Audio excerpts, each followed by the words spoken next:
Hey there, my name is Marcy and today we are using my Bujo lemome dotted journal to paint a little bit with coffee. Many of you have asked if you can paint with coffee on regular paper. I have to tell you that I love using coffee and watercolors in this dotted lemome journal. It's 120 GSM and it's a hardcover. It's vegan with like a leather feel and it's an A5 size. It's 180 pages if I'm not mistaken, and it comes with a little pen loop and a divider, which I love.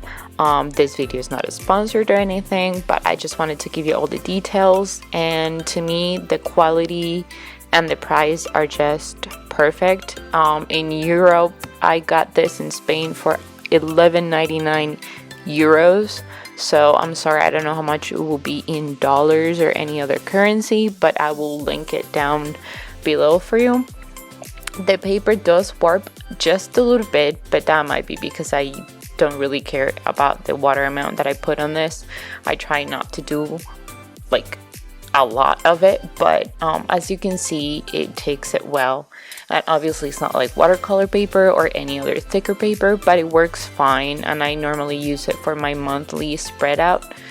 So if you are interested in using coffee in your bullet journals or just journals, make sure that the paper is at least 120 GSM. I will be in the future making a little art book that I will be using gesso to prime or to prep the pages with. So if you're interested in that, subscribe and stay tuned. If you want, hit the little bell so that you won't miss that video. But that's coming.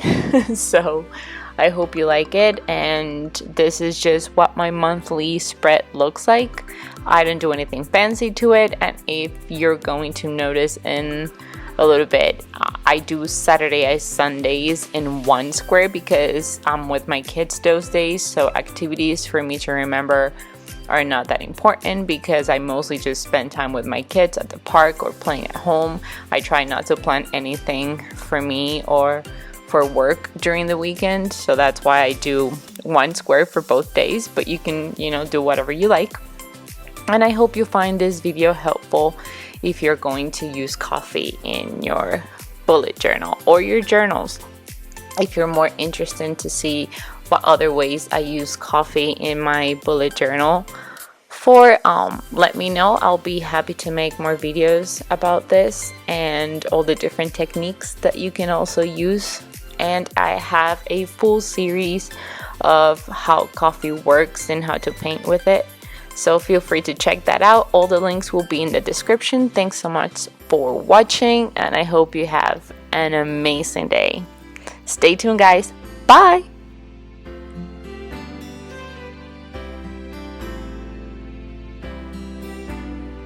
By the way, if you're interested in more of my coffee anything, go over to my Instagram at mixitupmarcy. Okay, now, bye.